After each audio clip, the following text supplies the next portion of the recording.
Assalamualaikum warahmatullahi wabarakatuh. Perkenalkan saya Muhammad Fakih Syahadat dari kelompok 8 kelas F Fakultas Psikologi Universitas Negeri Makassar. Saya di sini ingin mempresentasikan hasil kerja kelompok saya, yaitu tugas analisis kasus psikologi keluarga. Deskripsi kajian. Setiap orang yang membentuk keluarga sejatinya ingin hidup bahagia dan saling melengkapi antara satu individu dan individu lainnya. Cita-cita dari perkawinan adalah selama-lamanya akan hidup bersama, melahirkan seorang anak, merawat dan membesarkan seorang anak, merintis karir bersama, dan pada akhirnya akan hidup bahagia. Tentunya sebuah tanggung jawab yang besar, suami dan istri terhadap perkembangan dan pendidikan anak. Rumah tangga yang kini telah dibangun akan menghasilkan keluarga yang sehat, bersih, dan teratur, serta diliputi rasa damai, aman, dan tentram, serta rukun antara satu dengan lainnya akan mewujudkan keluarga yang bahagia yang hidup dalam masyarakat dengan melahirkan anak-anak yang terdidik dan mampu mengaktualisasikan dirinya. Next.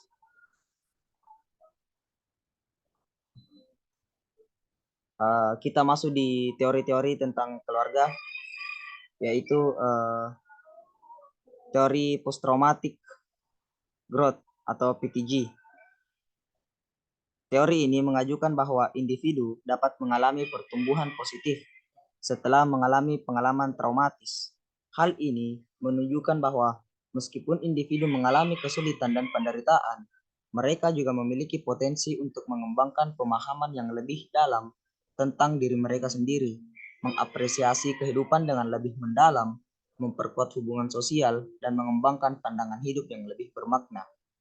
Teori ini dapat membantu memahami bagaimana mungkin mengalami pertumbuhan dan perubahan positif meskipun menghadapi perceraian dan kekerasan dalam keluarga.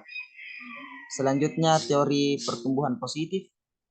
Teori ini menjelaskan bahwa individu dapat mengalami pertumbuhan dan perkembangan pribadi yang positif setelah mengalami pengalaman traumatis atau kesulitan hidup.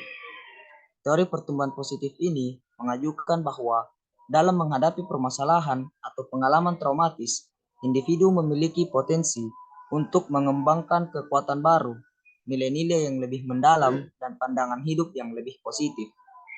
Individu dapat tumbuh dan berkembang secara pribadi, meningkatkan daya tahan mental, dan mampu menghadapi tantangan dengan lebih baik melalui proses refleksi dan adaptasi. Individu dapat mengubah pandangan mereka terhadap diri sendiri, orang lain, dan dunia sekitar. Selanjutnya, teori ekologi. Teori ekologi ini menjelaskan bahwa dalam sebuah keluarga terdapat hubungan timbal balik yang harus dipertahankan dan adanya adaptasi yang harus terus-menerus dilakukan setiap anggota keluarga.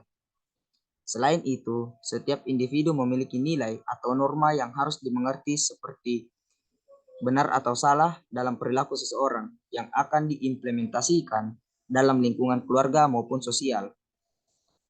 Selanjutnya ada teori konflik.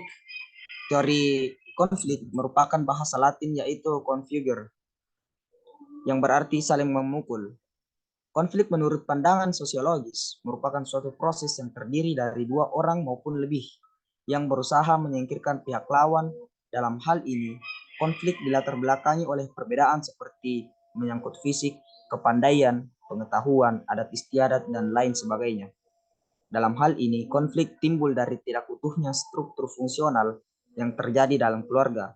Dalam pandangan beberapa pakar, bisa dikatakan bahwasanya konflik yang terjadi dalam keluarga merupakan suatu ancaman sebagai stabilitas keluarga. Teori ini menjelaskan tentang bagaimana adanya konflik yang terjadi dalam sebuah keluarga yang kemudian menyebabkan perceraian.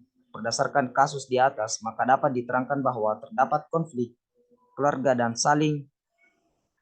sangka sudah mengira perceraian orang tuanya akan terjadi melihat bagaimana sikap sang ayah yang sering memberikan hukuman secara fisik. Next slide. Kita masuk di bagian terakhir yaitu kesimpulan. Saran yang dapat diberikan yaitu sebaiknya korban mencari dukungan sosial agar dapat menghadapi trauma yang korban dapatkan. Korban juga dapat berkonsultasi dengan konselor ataupun terapis agar dapat mengatasi trauma yang korban dapatkan dan mengembangkan strategi penanganan yang efektif. Sekian dari saya. Wassalamualaikum warahmatullahi wabarakatuh.